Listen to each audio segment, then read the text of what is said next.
Bye. Atchaldeon Deneri, bonsoir à toutes et à tous. Allez, je vous demande un peu de silence, s'il vous plaît. Allez, s'il vous plaît.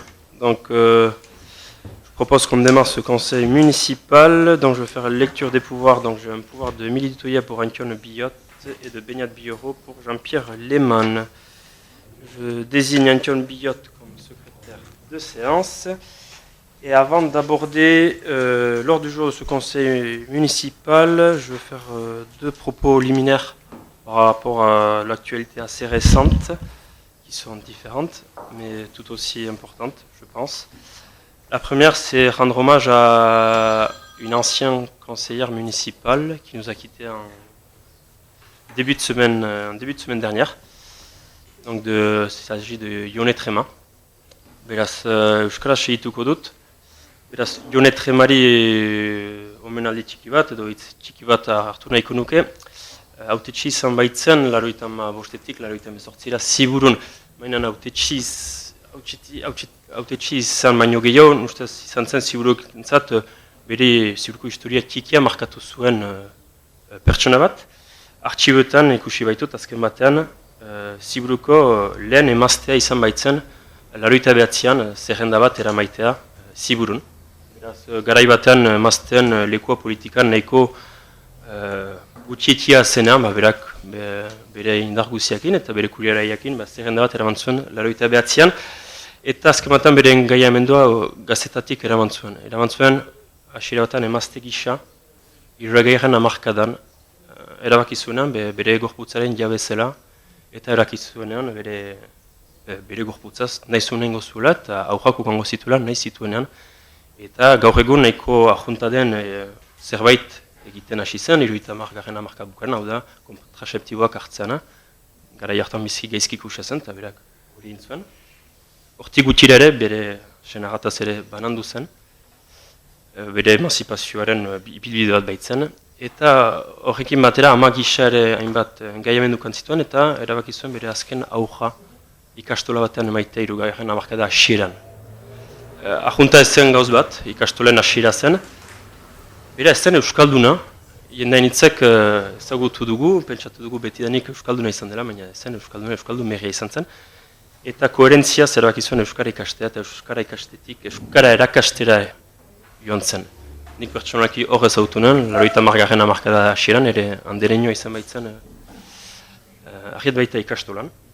Eta ne ustez, hautetsi bat izan da, Ziburun beste hautetsi hainitz bezala, baina ne ustez markatu du bere historia, eta ne ustez, hitzoiek hartu nahi nituen bere omentzeko. Je disais donc que je voulais rendre hommage à une élue qui nous a quittés, une ancienne élue de ce conseil municipal qui nous a quittés en début de semaine dernière. Il s'agit de Yone Trema, qui était une élue comme beaucoup d'autres élus sur Cibourg, mais qui a, je dirais, à son petit niveau, marqué l'histoire de la vie politique, si on peut le dire, de Cibourg, parce que en préparant ce discours, je suis allé consulter les archives et je me suis rendu compte que ça a été la première femme à Cibourg qui a porté une liste dans des élections municipales, en 89. Voilà, elle a été tête de liste, et la première femme tête de liste d'une élection municipale à Cibourg, en 89, à l'époque où encore, je pense que le poids des femmes, ou la parole des femmes en politique était encore peu entendue, voire peut-être même méprisée. Donc elle avait eu le courage de porter une liste en 89. Et son engagement, c'était une femme pour l'avoir connue, une femme de caractère, et son engagement, elle avait porté depuis sa jeunesse. Déjà, tout d'abord personnellement, en tant que femme, qui dans les années 60, fin 60, avait décidé qu'elle devait s'émanciper, que son corps lui appartenait. Et elle avait fait quelque chose, une décision assez audacieuse pour l'époque. Aujourd'hui, c'est assez commun pour beaucoup de femmes de prendre des contraceptifs, de décider de dire quand c'est que je vais avoir un enfant et quand c'est que je n'aurai pas d'enfant. Elle, à la fin des années 60, elle avait fait ce choix-là, qui était mal vu par une partie de la société. Elle avait eu ce courage-là. Donc c'était vraiment une femme engagée, et son engagement avait continué en tant que mère. Quand elle avait décidé d'intégrer sa fille, sa dernière fille, dans une ikastola, début des années 70, au tout début. Quelque chose qui n'était pas très commun de mettre son enfant dans des ikastola, dans les balbutiements du début des ikastola, dans des conditions assez précaires. Elle avait décidé de mettre son enfant à l'ikastola. et par souci de cohérence, d'apprendre le basque. Parce que beaucoup, on l'a tous croisé, je pense ici, on a tous cru qu'elle était bascophone depuis son enfance. Et non, c'était une Cibourienne qui n'avait pas eu la chance d'apprendre l'Euskara, mais qui, par souci de cohérence, avait décidé de l'apprendre à l'âge adulte. De l'apprendre, elle s'était mise à l'enseigner. Et moi, personnellement, je l'avais connue en tant qu'enseignante, en tant qu'andereño, à l'Ikastola de Saint-Jean-Luz, à Ribeta, dans les débuts des années 90. Voilà, c'était mon instit, voilà, ma maîtresse, à la maternelle. Et je pense que, voilà, je voulais rendre hommage parce qu'au-delà de, c'est une élue comme les autres, pas plus, pas moins, mais je pense qu'elle, voilà, elle a marqué un peu la vie municipale de Cibourg et voilà. Donc je voulais prendre ces quelques instants pour lui rendre hommage, parce que bon, personnellement aussi, je l'avais très bien connue. Et donc voilà, ça m'était très important. Donc je vous propose de, comme on le fait d'habituellement, de prendre une minute de silence pour lui rendre hommage.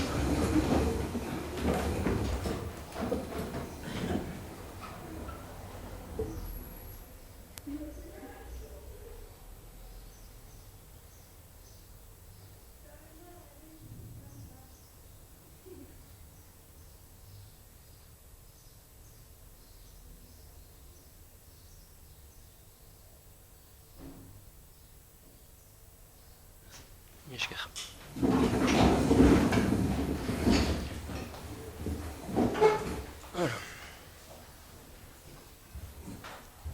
Mon deuxième propos liminaire est lié à l'actualité très très récente, et je dirais même d'hier. Donc c'est avec une certaine émotion, j'étais assez ému pour la première, un peu de tristesse. Pour la deuxième, c'est plutôt de la colère. Aujourd'hui, je prends la parole avec gravité et colère, suite à la décision de la polyclinique de Saint-Jean-de-Luz de fermer les services d'urgence au mois de septembre. Une colère lucide, une colère légitime. Car ce que nous vivons n'est pas seulement une décision comptable, c'est une attaque directe contre notre droit fondamental à la santé, contre notre sécurité, contre l'équilibre de tout un territoire. La fermeture des urgences de Saint-Jean-de-Luz, c'est une rupture du service public. C'est l'abandon d'une population entière, celle du littoral labourdin, de ses habitants, de ses visiteurs, de ses familles et de ses aînés. C'est oublier que Saint-Jean-de-Luz, Cibourg, Uru, Niasquin, Guétari, Andaï, Sarre et bien d'autres communes voisines ne sont pas de simples points sur une carte, mais des vies humaines. Des personnes qui ont besoin d'accès rapide, sûr et digne aux soins d'urgence. Comment accepter qu'en cas d'accident, d'AVC, de crise cardiaque, le premier réflexe soit désormais la route, les kilomètres et l'incertitude? Comment justifier qu'un territoire aussi dynamique, aussi peuplé, aussi visité tout au long de l'année, puisse être privé d'un service aussi essentiel? Jour pour jour, en septembre, 25 ans après la fermeture de la maternité, cette nouvelle décision marque une étape supplémentaire dans la désertification médicale de notre territoire. Nous ne devons pas nous habituer à l'inacceptable, car ce choix n'est ni neutre, ni purement technique. C'est un choix comptable, pris par la direction de la polyclinique. C'est un choix qui met la rentabilité avant la santé, les chiffres avant les vies. Et entre parenthèses, une direction qui nous a menés, je dirais, en bateau, depuis des mois et des mois, nous élus, services de l'État, ARS. Personnellement, je les ai rencontrés en décembre dernier en tant que délégué du pôle Sud Pays Basque, à la demande des 12 maires de ce bassin de vie qui est complètement impacté par la fermeture prochaine de ce service d'urgence. Je les avais accueillis ici dans mon bureau. Ils m'avaient certifié que les difficultés que traversaient les urgences étaient conjoncturelles, mais qu'il y avait vraiment un souhait de la polyclinique et de la direction de maintenir ce service à la population, ce service essentiel, qui n'avait pas l'intention de s'en séparer. On voit aujourd'hui, avec leur décision brutale, unilatérale, sans concertation, que c'était faux. Nous élus locaux, maires, conseillers municipaux, avons la responsabilité de porter la parole des habitants, de ne pas rester silencieux face à une telle injustice. C'est pourquoi je demande solennellement le maintien des urgences de Saint-Jean-de-Luz et l'ouverture immédiate d'une concertation avec tous les acteurs locaux pour construire une réponse médicale réellement adaptée aux besoins de notre territoire. Et bien sûr, j'appelle l'ensemble du conseil municipal, l'ensemble des habitants de Cibourg, les Cibouriens et les Cibouriennes, à participer au rassemblement qui est prévu demain soir à 19h à la polyclinique de Saint-Jean-de-Luz pour dénoncer cette situation. Je vous remercie.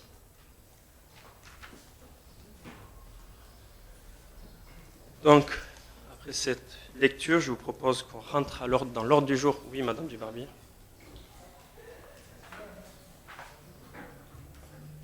Monsieur le maire,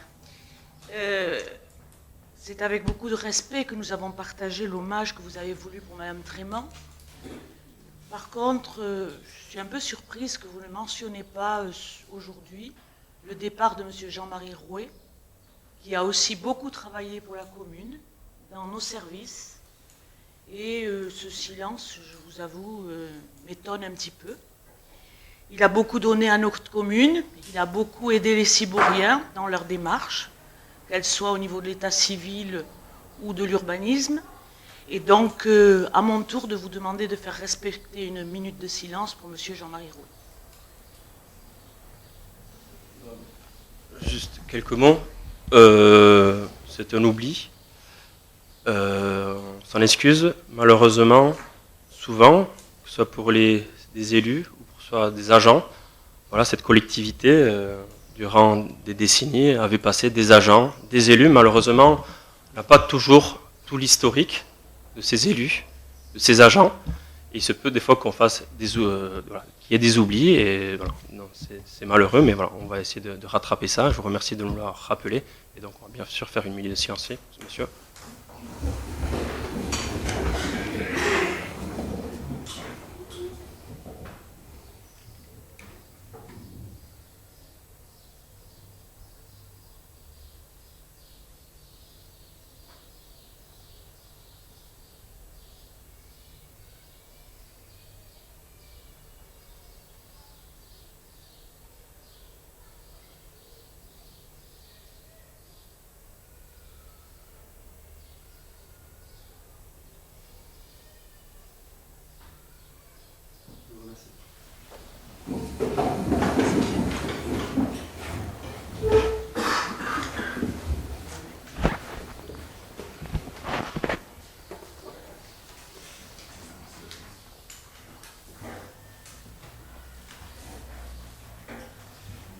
Donc, nous allons passer aux affaires générales. Approbation du procès-verbal de la séance du conseil municipal du 26 mars 2025. Y a-t-il des remarques ou des observations? Je vois qu'il n'y en a pas. On passe au vote. Qui s'abstient, qui est contre? Et c'est adopté. Point 2. Compte rendu des décisions prises par délégation du conseil municipal au maire. Il y a plusieurs pages.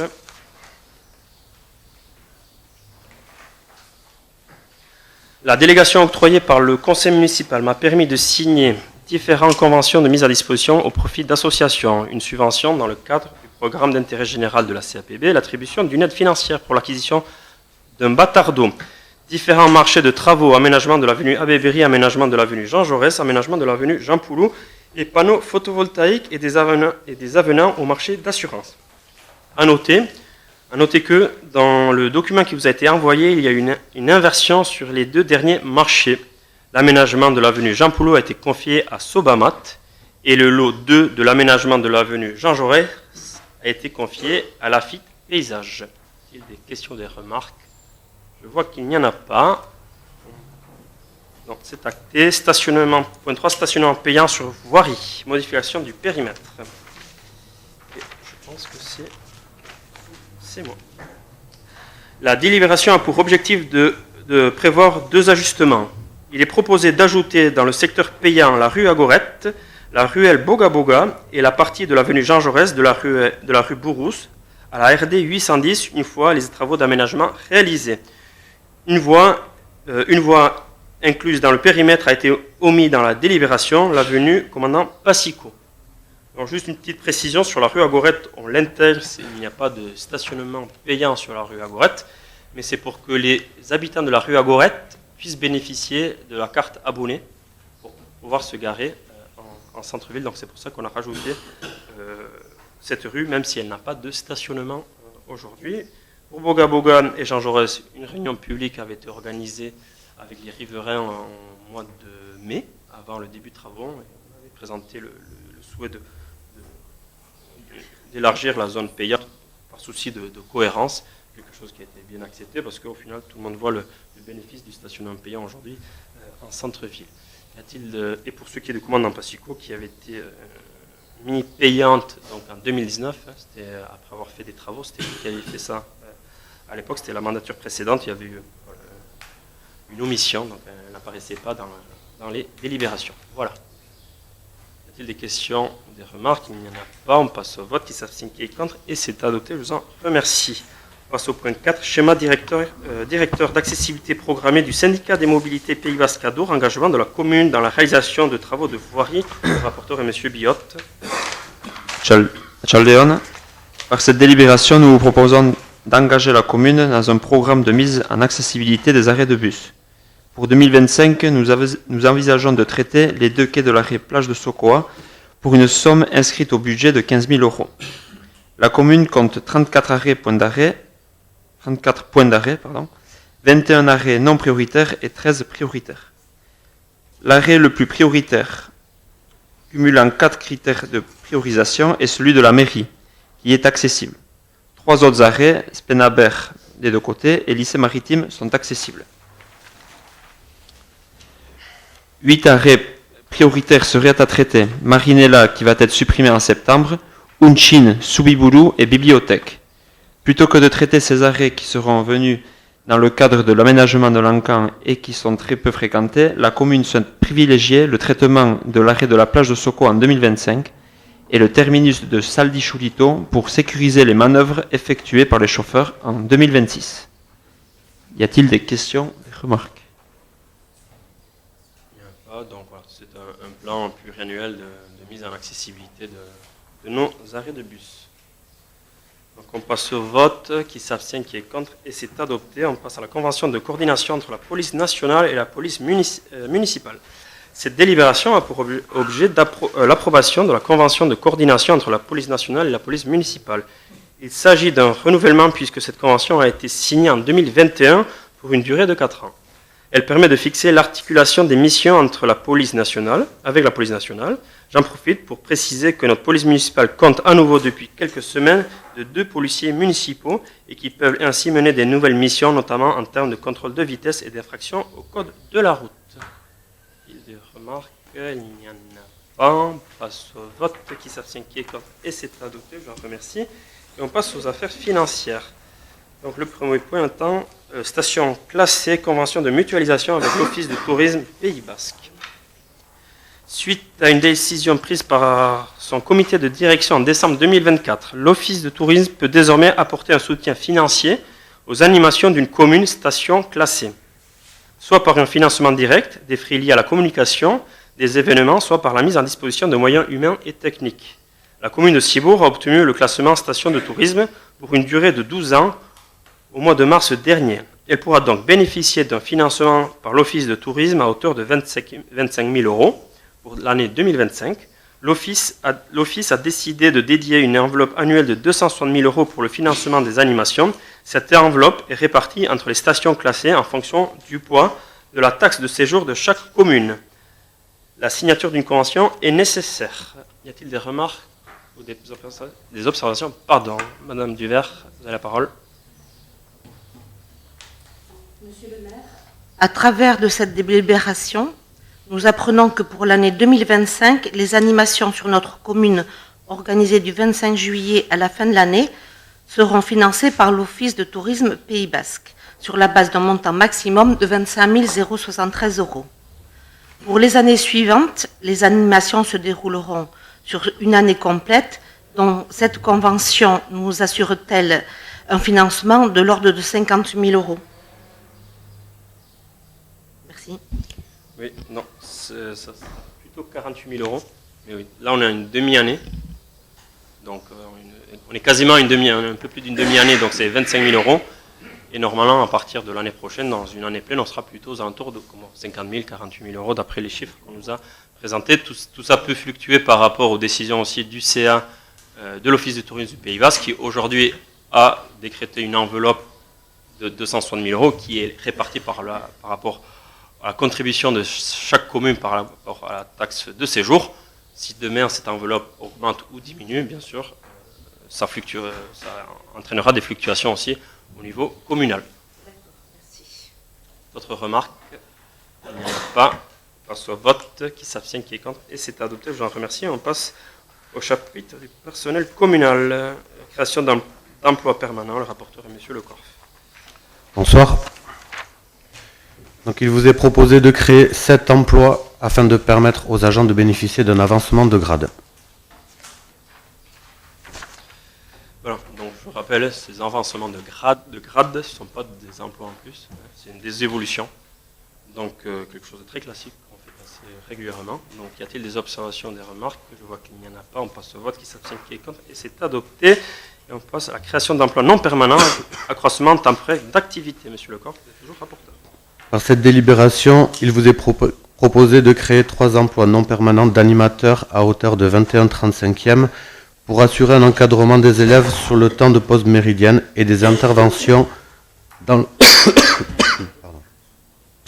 le cadre de l'accueil de loisirs pendant les vacances scolaires du 1er septembre 2025 au 31 août 2026.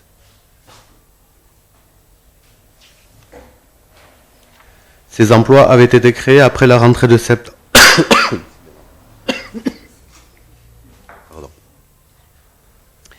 Après la rentrée de septembre 2024, du fait de l'augmentation des effectifs au sein de l'école Marinella.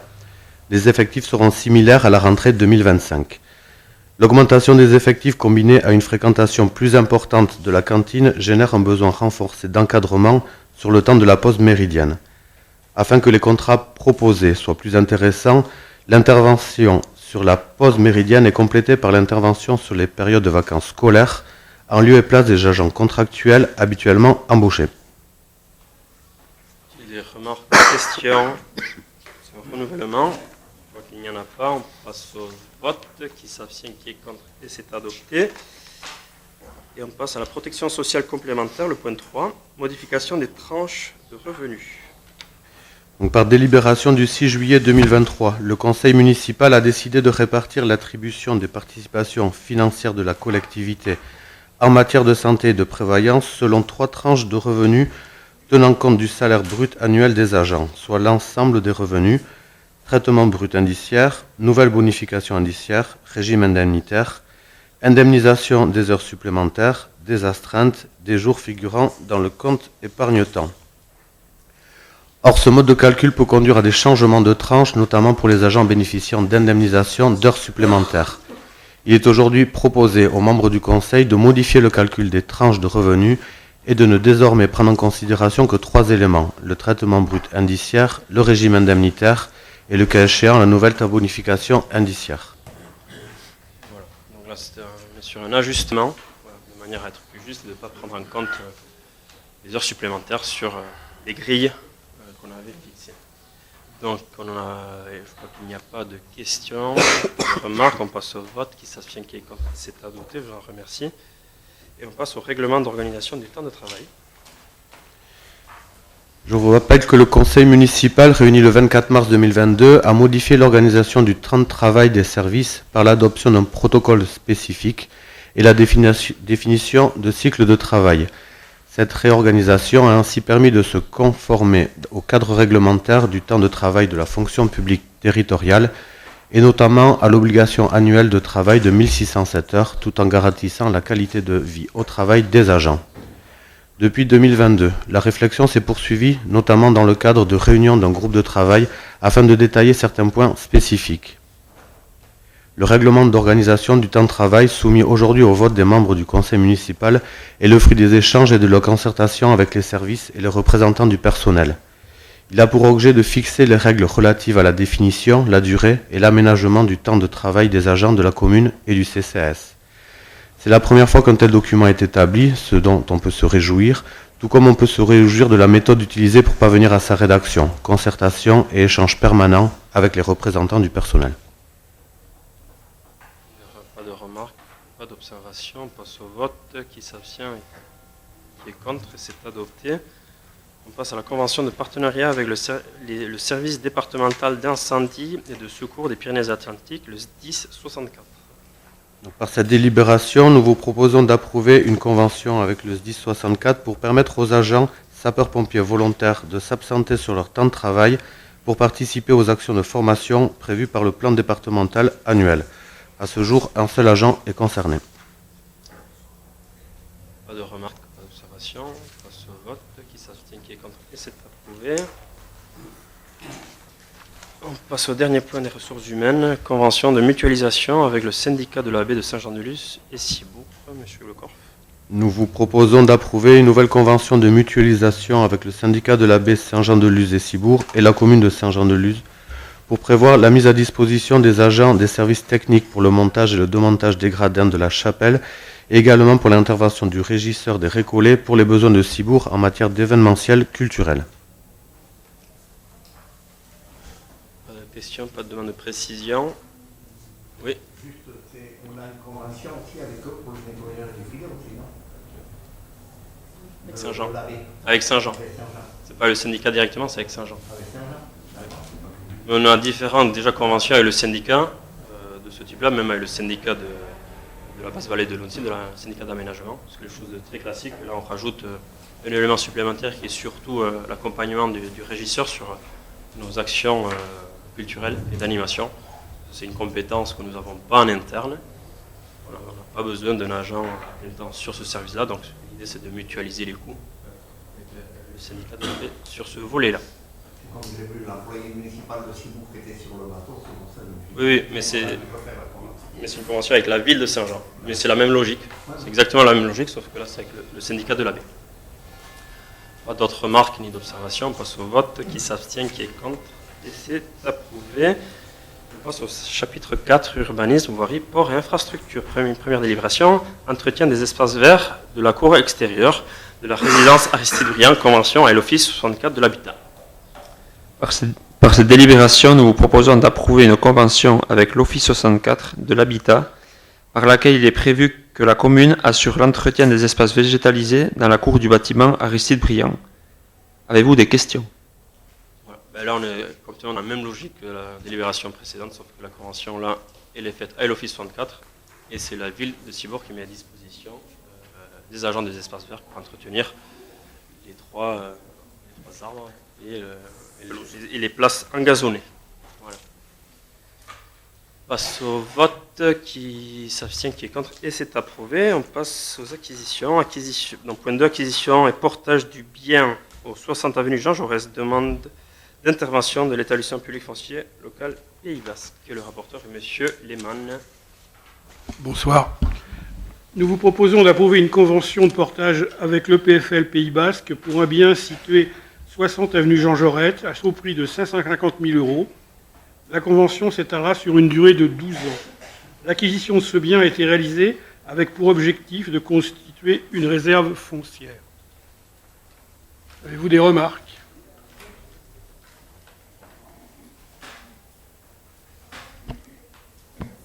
Monsieur Lehmann. Donc, nous avons bien compris ce soir que c'est une convention de portage.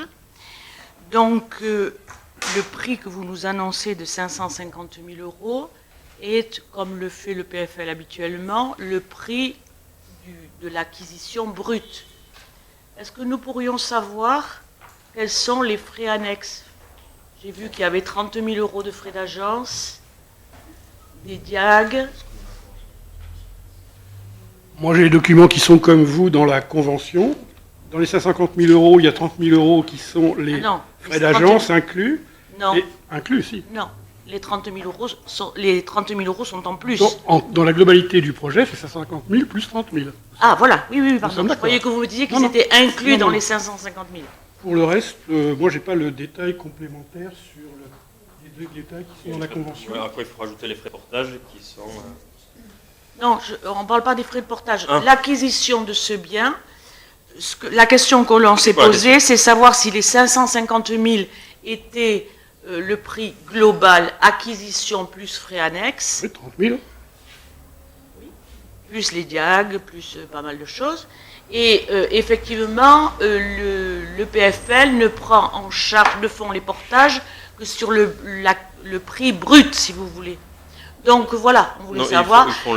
Un peu étonné quand même, c'est pas de votre fait, hein, parce qu'en définitive, un peu étonné qu'on paye des frais d'agence. C'est un sujet que l'on avait longuement débattu à chaque fois qu'on avait des réunions avec le PFL, parce qu'en définitive, étant donné que la ville n'a pas mandaté l'agence, je ne vois pas pourquoi on leur devrait des frais d'agence. Mais bon, voilà, je sais qu'on n'a pas pu s'en sortir et qu'il y avait des jurisprudences qui donnaient que les frais d'agence étaient dus, quelle que soit la transaction. Mais voilà, c'était pour savoir si vous aviez, parce que les diacs, je sais plus combien ça peut monter au niveau du prix. Tout dépend du bâtiment. C'est-à-dire sur la partie des frais d'agence, vous en parliez à l'époque. Moi, je suis membre du CA de l'EPFL. C'est un sujet qu'on aborde, je pense, à chaque conseil d'administration. C'est quelque chose qu'on regrette à chaque fois, parce que ce sont des sommes qu'on est obligé de payer. Des sommes qui ne sont pas engagées. Au final, l'agent contracte une mission avec les vendeurs. Au final, ils ne font pas grand-chose, mais on est obligé de payer l'agence pour le dédommager. C'est la loi. On ne peut pas faire autrement. Et voilà. La loi est dure, mais c'est la loi. D'accord. Alors ça, je l'avais compris, puisque j'ai essayé de vous le dire. Mais est-ce que vous avez évalué, donc en définitive, on va avoir un portage sur 8 ans, j'ai bien compris, avec un différé de 4 ans si nécessaire. Mais les 30 000 euros, donc ils seront sur une ligne à part. On est sur un portage de 12 ans. 12 ans le premier, 8 ans c'est le suivant. Vous êtes confondu. C'est 12 ans. Ce qu'il faut faire, c'est 550 000 euros divisé par 12, ça arrive à peu près de 45 000 euros d'annuité. Oui. Non, mais donc, il y aura, l'année prochaine... On aura sur nos frais de portage... Non, je parle des frais annexes. Ils apparaîtront sur une autre ligne. Non, on les a pas. Comment on les a pas. On paye que le portage. On va payer les 550 000 euros. Équiper les 30 000 et les autres. C'est le PFL qui les englobe. C'est le PFL qui englobe sur la totalité. Aujourd'hui, si on prend l'ensemble des acquisitions qui ont été faites sur la plupart de votre temps, entre autres sur l'encan, on porte seulement le prix du bien. On divise par des annuités, tout dépend le nombre. Il y en a qui étaient sur 8 ans, il y en a qui étaient sur 10 ans, il y en a qui étaient sur 12 ans. Et sur l'autre affaire, par exemple, sur le bien de l'avenue de la rue de la Fontaine, on n'a pas de frais d'agence. Parce qu'il n'y avait pas d'agence. Mais voilà, c'est ce que je vous dis. Donc, en définitive, je voulais savoir, vous me dites que le PFL paiera les frais d'agence? On devrait absorber, d'après ce qu'on lit. On va le vérifier, mais d'après ce qu'on lit, et moi j'ai le tableau de l'ensemble des biens qui ont été achetés depuis 2017, voire 2015, et on est sur la valeur du bien. Oui, mais de toute façon, les frais d'agence ne seront pas sur le portage. Parce que le PFL ne prend... On n'a pas d'autres dépenses. Ça m'étonne un peu. À ma connaissance, sur le budget, sur la maquette budgétaire qu'on vous présente, que vous nous présentiez à l'époque, vous n'avez pas de frais annexes. On vérifiera ça. Ouais, parce que de mémoire, on n'en a pas. On a une ligne frais de portage avec les 1% des frais de portage. Et je pense que c'est peut-être dans ces 1% de frais de portage que le PFL absorbe les coûts annexes d'acquisition de biens. Je l'espère. Je sais pas. Je sais pas. Non, mais on vérifiera. C'était la question à savoir, comme le disait M. Leman, si 550 comprenait ce truc en me souvenant le fonctionnement de l'EPFL. Je me suis souvenu que le PFL ne prenait que le prix brut sans les frais annexes. Et donc voilà, là je voulais savoir... Le PFL prend tout. Ça je sais, le PFL prend tout. Et ce qu'on déplore, c'est qu'à chaque fois qu'on doit faire des préemptions sur Cibourg ou ailleurs... Sur les conventions de portage... Je termine s'il vous plaît. Pardon. Donc c'est le PFL En CA, le conseil d'administration, voilà, on porte l'ensemble, le PFL apporte l'ensemble des coûts. Maintenant, les communes participent seulement au coût de la valeur du bien, à quoi on rajoute, donc à l'époque c'était 1% de la valeur du bien tous les ans sur les frais de portage. Donc, je ne sais pas si elles ont changé depuis, elles ont dû évoluer un petit peu, ça dépend du type de portage. Voilà, on est entre 1 et 2,5. Et je pense, c'est ma lecture, mais on va vérifier, c'est le PFL rembourse ses frais annexes avec ce 1% ou ce 2,5%, tout dépend du type du bien, mais on vérifiera et on en parlera en commission travaux, parce qu'on avait abordé ce point mardi dernier. Donc, on le fera, mais on va vous préciser tout ça. Merci. Donc on passe au vote. Qui s'abstient, qui est contre, et c'est adopté. Je vous en remercie. On passe à l'acquisition et portage du bien au 19 rue de la Fontaine. Demande d'intervention de l'établissement public foncier local Pays Basque. Monsieur Lehmann, vous êtes toujours rapporteur. Nous vous proposons d'approuver une autre convention de portage avec le PFL Pays Basque pour un bien situé 19 rue de la Fontaine, acheté au prix de 215 000 €. Le portage s'étalera pour une durée de 8 ans, avec un différé de paiement de 4 ans. Ce différé de paiement permettra de définir un projet pour le bien et d'envisager par la suite de faire évoluer les conditions de portage. Oui, monsieur Anido, vous avez demandé Monsieur la parole. Merci. C'était juste pour vous dire, déjà pour vous remercier de m'avoir reçu dans votre bureau, parce que dans ma tête, c'était un peu confus ce portage de convention là, parce que je me suis retrouvé le 17 et le 19 rue de la Fontaine, et quand j'étais sur ma pile, je me suis retrouvé que ça coïncidait certains numéros avec la rue à Gorette derrière, avec un panneau à vanne, et la confusion qui m'a forcé dans ma réflexion, c'est la photo. Parce que dans la photo de la convention de portage, c'est la rue à Gorette, le bâtiment qui est derrière. Donc, et quand j'ai regardé sur l'emprise, sur le dossier du portage, sur l'emprise, on voit toute la maison. Et comme en commission la veille, on avait parlé que d'un local qui est en rez-de-chaussée, j'arrivais plus à comprendre. Alors c'est pour ça que je me suis permis de vous demander une entrevue pour que vous puissiez m'éclairer. Bon. Et donc voilà, bon, je vais préciser parce que c'est vrai que l'adressage de ce bien-là ou de la copropriété dans laquelle est ce bien-là peut porter à confusion. Donc c'est une copropriété qui est sur 2 bâtiments, qui a 3 adresses. 2 adresses rue de la Fontaine et une adresse rue à Gorette. Et c'est vrai que la photo d'illustration qu'a fait le PFL porte à confusion parce qu'on est sur une photo qui est rue à Gorette et le local qu'on a acheté via le PFL est un rez-de-chaussée côté Fontaine. Voilà. Quand il y a ce type de délibération, on met l'ensemble de l'adressage de la copropriété dans lequel se situe le bien. Et donc voilà, je précise bien, comme on l'avait dit en commission, c'est un seul bien qui a été préempté à 215 000 €, qui est sur la rue à Gorette, c'est un rez-de-chaussée. Voilà, bon, parce que à 215 000, avoir acheté plusieurs biens, ça aurait été aussi très intéressant financièrement, mais non, malheureusement, c'est un seul bien qu'on a acheté à ce prix-là, rue de la Fontaine. Voilà. C'est pour ça que ce qui m'apporte à confusion, c'est cette photo. Oui, la photo, oui. Le 17, le 19, lot 2, lot 101. Je me suis dit, attends, en commission, on a parlé d'un, et je me retrouve avec 2 lots maintenant. Non, c'est un seul lot. C'est pour ça. Et rue de la Fontaine, je précise. Il y a des ouvertures sur les fenêtres là? Non. Il n'y a que l'ouverture avant. Il y a 2 ouvertures côté Fontaine. Oui, 2 ouvertures côté Fontaine, donc le garage, porte de garage, et une fenêtre. Ouais. Voilà. C'est un bien voilà, qui est aveugle sur le fond de... Donc pour Sur la côté. destination future, ça compris. Oui, mais bon, on se disait qu'il était plus intéressant de préempter ce bien dans une logique de dynamisation de notre centre-ville que de transformer en simple appartement, un appartement peu qualitatif parce que peu d'ouverture. Donc voilà, c'est la raison pour laquelle on a décidé d'intervenir sur ce bien.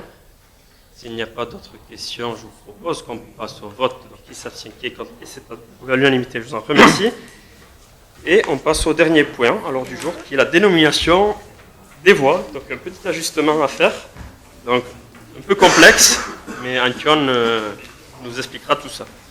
Alors, par délibération en date du 26 mars 2023, le conseil municipal a fixé la dénomination des voies de la commune.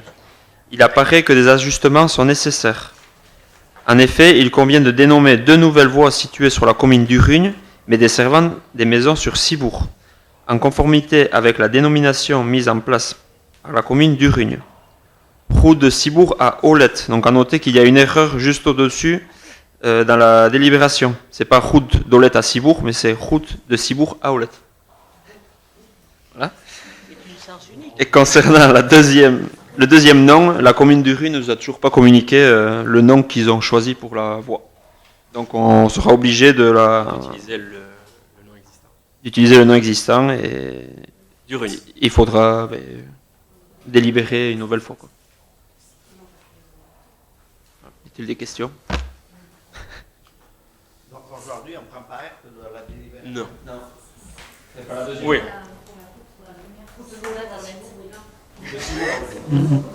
Non, alors, je réexplique. On a surtout une propriété qui est sur Cibourg, mais qui est desservie par un chemin qui est sur Urugne. Ce chemin n'a pas de nom. Ça fait que cette personne a de gros soucis pour pouvoir souscrire un contrat. Elle a fibre de faire toutes les démarches administratives nécessaires à tout habitant.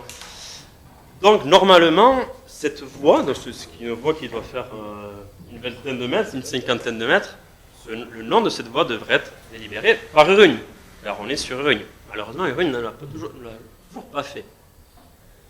Mais ce qu'on fera entre-temps, le temps qu'Urugne délibère sur le nom de cette voie, c'est intégrer dans notre fichier de nom de rue, le nom d'une rue qui est à Urugne, qui est là, notre route d'Aulette, mais qui à Urugne s'appelle route de Cibourg à Aulette. Voilà. Cette voie, cette portion de la route d'Aulette qui est à Urugne, intégrera le fichier de Cibourg qui comprend normalement que des rues de Cibourg pour pouvoir permettre à cet habitant d'avoir une adresse le temps que Urugne délibère sur ce petit tronçon de voie. Bon voilà, c'est très administratif, pas très passionnant. Voilà, des fois on voit les limites de l'administration et des fois je dirais pas la bêtise, mais bon, voilà, un peu la bêtise de l'administration. C'est comme ça, il faut qu'on délibère dans ce sens-là. Donc voilà, c'est pas très intéressant, mais c'est nécessaire. Et c'est vrai que la personne, nous on en rigole, la personne en rigole beaucoup moins parce que c'est très compliqué pour lui en ce moment. Oui monsieur, excusez-moi un peu de silence s'il vous plaît. Juste pour savoir, vous les avez sollicités plusieurs fois, une fois, depuis quand ils sont sollicités pour avoir de nom de rue? Alors madame la directrice de service. Alors, on les a sollicités très récemment et en fait ils ont une procédure bien précise de passage en commission et ils ne pouvaient pas aller à notre rythme par rapport à notre conseil municipal, donc ils ont prévu de mener la procédure en septembre. Voilà. Heureusement qu'il n'y avait que de Russes, il y aurait dit 10, il aurait fallu 10 ans. Non, après nous aussi on a été avertis. Il faut comprendre les gens qui habitent là, qui n'ont pas d'adresse administrativement pour du courrier, pour tout, ils sont enquiquinés quoi. Oui, bah, ce qui est bizarre, c'est que c'est pas une nouvelle construction, hein, c'est une ancienne maison, donc je pense qu'il a été revendu. Donc c'est un nouvel habitant, donc l'ancien apparemment n'avait pas de problème parce qu'il n'avait jamais fait de réclamation à la ville de Cibourg. Peut-être le fait du changement de propriétaire a fait, au moment de faire l'ensemble des démarches, qu'il y a eu ce blocage purement administratif, bête et méchant. Donc voilà. Donc on va passer cette délibération quand même pour trouver une solution le plus rapidement possible pour cet habitant. Je pense qu'il va nous remercier. Donc je passe au vote. Qui s'abstient, qui est contre? Et ça c'est approuvé. Je vous en remercie. Et l'ordre du jour étant épuisé, je vous remercie de la participation de cette séance. Et je souhaite un très bon été.